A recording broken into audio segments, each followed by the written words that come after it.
Mariborski nogometaši lovijo jutri v Pragi 2 gola zaostanka s prve tekme in zadnji vlak za Evropsko ligo. Kaj o tem mislijo Mariborčani? Dajmo si pogledati. Se vam zdi mogoče, da bi nadoknadil ta rezultat? Niti slučajno.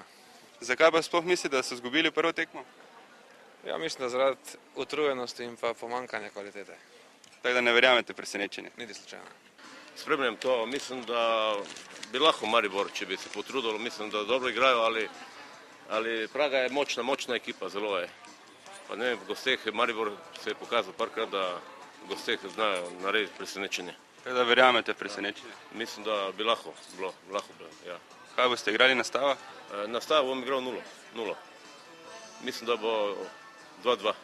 Jutri je igral Maribor, NK Maribor v Pragi, lovi 2 gola zaostanka. Ste seznanjeni kaj s tem? Ne, žal ne. Ne spremljate nogometa? Ne spremljam, žal. Tudi vas ne zanima? Me zanima, ampak ga tako daleč ne spremljam. Ne, to ne mogoče. Ne verjamete, da bi lahko naredili to razliko? Ne. Spremljali pa boste tekmo? Jo. Prvo tekmo ste spremljali, zakaj mislite, da je Maribor sploh izgubil? Ne vem, no. To je slabo. Nimajo kondicije naše.